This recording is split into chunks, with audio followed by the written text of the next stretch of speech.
अलीगढ़ मुस्लिम विश्वविद्यालय के अजमल खां तिब्बतिया कॉलेज में पीजी के डॉक्टर छात्रों का वजीफा भत्ता की मांग को लेकर अनिश्चितकालीन धरना 5वें दिन भी जारी है। छात्र शीघ्र ही वजीफा भत्ता रिलीज करने की मांग पर अड़े हैं। वहीं कॉलेज प्रशासन कुछ विभाग के छात्रों को वजीफा भत्ता नहीं मिलने को नाइंसाफी बताने के साथ वजीफा भत्ता मिलने को पुराने तरीके और नए तरीके को कारण बता रहे हैं। छात्र डॉक्टर मुमताज अहमद ने बताया कि 2019 में भारत सरकार के आयुष मंत्रालय द्वारा स्टाइपेंड अलाउंस वजीफा भत्ता के तहत की गई सीटों पर हमने दाखिला लिया। डीयू सहित देश के सभी विश्वविद्यालयों में छात्रों को वजीफा भत्ता राशि दी जा रही है, लेकिन हमें वजीफा भत्ता नहीं मिल रहा है।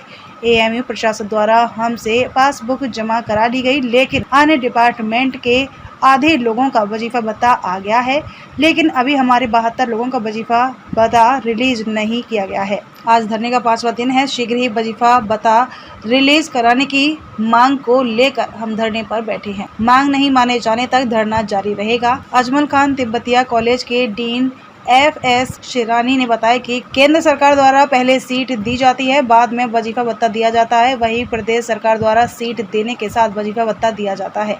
कॉलेज में 3 विभाग के छात्रों को तो वजीफा भत्ता दिया जा रहा है, अन्य विभागों के छात्रों को वजीफा भत्ता नहीं दिया जाना एक प्रकार की नाइंसाफी है, जबकि इन छात्रों से भी उसी प्रकार का काम लिया जा रहा है जो काम वजीफा भत्ता पाने वाले छात्रों से लिया जा रहा है।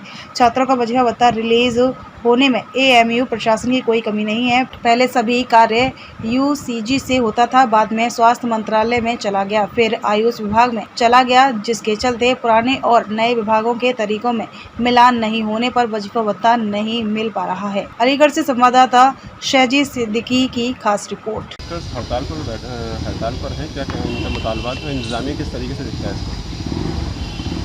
देखिए, ये हमारे 3 डिपार्टमेंट्स में स्टाइपेंड मिल रहा है और बाकी के दूसरे जो नए डिपार्टमेंट्स हैं उसमें स्टाइपेंड नहीं मिल रहा है। तो ये एक तो बहुत बड़ी नाइंसाफ़ी की बात थी। इसके लिए पिछले 4-5 साल से बहुत कोशिश चल रही है और सेंट्रल गवर्नमेंट का जो मेथड होता है वो अलग होता है, स्टेट गवर्नमेंट का मेथड अलग होता है।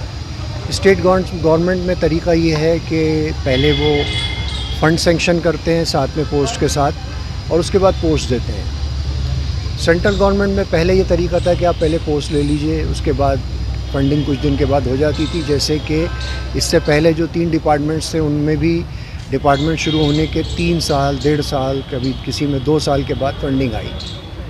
लेकिन इस बार इसमें काफ़ी पेचीदगी हुई क्योंकि एक ओल्ड मेथड था फंडिंग का और उसके बाद नया मेथड हुआ। कुछ कोर्सेज़ जो थे वो ओल्ड मेथड के ज़माने की फंडिंग के थे, न्यू मेथड्स में आने में उसमें टाइम लगा। उनको पुराने डॉक्यूमेंट्स पूरे चाहिए थे, वो पूरे हमने अलग अलग जगह से लिए और उनको प्रोवाइड किए।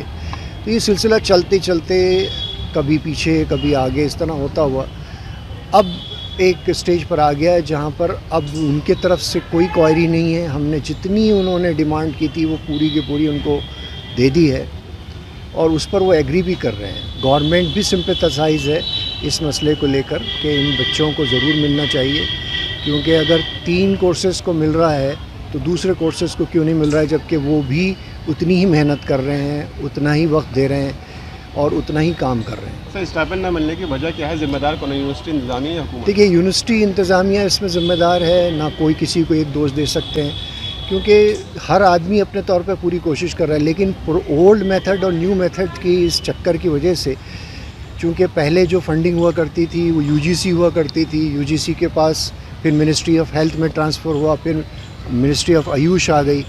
तो जो हमारे पास कुछ डॉक्यूमेंट्स हैं वो मिनिस्ट्री ऑफ हेल्थ के हैं, कुछ डॉक्यूमेंट्स हमारे पास यूजीसी से रिलेटेड हैं, कुछ डॉक्यूमेंट जो हैं वो हमारे पास अप्रूवल्स जो हैं आयुष के ज़माने के हैं।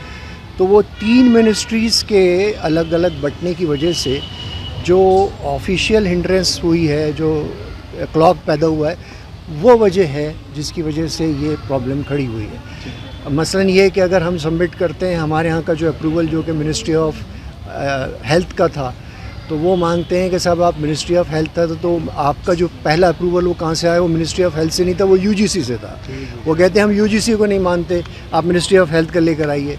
इस तरह से उनके खुद अपने ही प्रॉब्लम थे जिसको हमारी वजह से वो सॉर्ट आउट कर चुके हैं और अब वो एक स्ट्रीम लाइन में आ चुका है। और मुश्किल से हफ्ता 10 दिन की बात है जिसमें हमको खुशखबरी मिलने वाली है कि हमारा जो स्टाइपेंड है वो कम्प्लीटली अप्रूव हुआ है। इसके अलावा हमने कोशिश ये कर रहे थे कि चूँकि बच्चे 3 साल से परेशान हैं तो रेट्रोस्पेक्टिव इफ़ेक्ट से इनको पैसे मिलें, यानी जो पिछले 3 साल में इन्होंने काम किया है और यहाँ पर एज ए रेसिडेंट काम किया है। और ये हिंदुस्तान का पहला ही एक ही कॉलेज है जिसके रेसिडेंट को कोई सैलरी नहीं मिलती है। वो इसलिए ये नहीं, ये जॉब कर रहे हैं लेकिन वो कोई सैलरी नहीं मिल रही है, जो कि एक तरह से बहुत बड़ी इनजस्टिस है। और इसको गवर्नमेंट ने रिकग्नाइज़ किया है और हम उनका शुक्रिया अदा करते हैं कि उन्होंने कुछ चीज़ें ऐसी थी जिसको वो बाईपास करना चाहिए, उन्होंने कर दिया है और अब ये चीज़ कंप्लीट हो चुकी है, स्टेबलाइज हो चुकी है। Thank you. मैं यहाँ अजमल खां तिब्बिया कॉलेज अलीगढ़ मुस्लिम यूनिवर्सिटी की स्टूडेंट हूँ।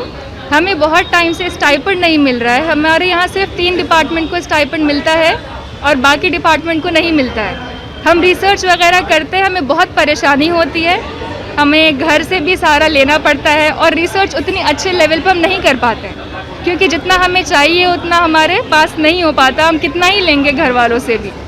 तो कल रात में इंतजामिया की तरफ से धरना हटाने की कोशिश की गई थी क्या? जी, कुछ हमारे डिपार्टमेंट से, हमारे एडमिनिस्ट्रेशन से लोग आए थे, लेकिन आज हमारे प्रिंसिपल हमारे साथ खड़े हैं। आज NSICM की NCISM की मीटिंग है और उनके साथ हमारे प्रिंसिपल ने हमारा सपोर्ट किया। वो कह रहे हैं कि हम इस चीज़ को आगे बढ़ाएंगे। रजिस्ट्रार के ज़रिए हमने अपना कुछ जो मेमोरेंडम वगैरह है वो मिनिस्ट्री तक पहुंचाया और आज NSICM को हम दे रहे हैं। क्या उम्मीद है कि अब आपको स्टाइपेंड मिल जाएगा? हमारी एडमिनिस्ट्रेशन आज हमारे साथ है, तो उम्मीद है आप लोग भी दुआ करिए, इंशाल्लाह अल्लाह हमें अता करें और हम अपनी रिसर्च अच्छे से कर पाएँ क्योंकि हम यूनानी के फ्यूचर हैं। अगर हम अच्छा देंगे तो आगे बहुत अच्छा होगा। तो हम अपनी यूनानी के जो भी फैकल्टी मेंबर्स, जो हमारे एडमिनिस्ट्रेशन है, उनसे रिक्वेस्ट करते हैं कि हमारी मदद करें ताकि हम अच्छे रिसर्च कर सकें, प्रोडक्टिव रिसर्च कर सकें और कामयाब बना सकें अपनी फैकल्टी। मैं फ्रेशर हूँ, अभी इसी साल यहाँ एडमिशन हुआ है। हड़ताल चल रही है, कल रात इंतजामिया ने इसको हटाने की भी कोशिश की गई थी, अभी क्या स्टेटस है इसका? अभी तक तो कुछ भी इंतजामिया की तरफ से कोई नई हमारे पास अपडेट नहीं है, लेकिन आज जो है दिल्ली से आयुष मंत्रालय से हमारी टीम कॉलेज के इंस्पेक्शन के लिए आई हुई थी, तो हमने उनको अपना मेमोरेंडम दे दिया है।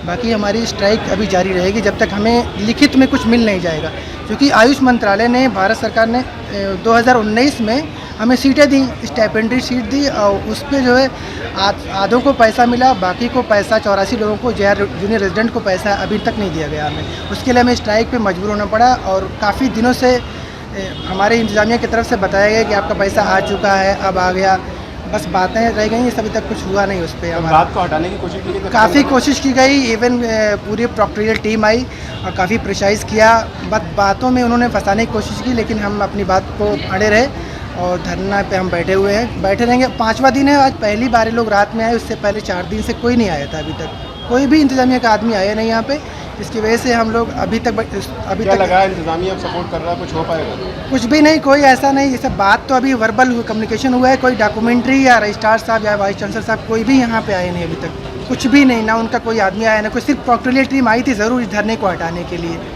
हमारा सीधा मसला ये है कि हमें स्टाइपेंड मिल जाए, जैसे आयुष मंत्रालय पूरे भारत में दे रही है सबको पैसा, तो 2019 से हमें सीटें दिया, उस पर हमें एडमिशन लिया हम सब लोगों ने।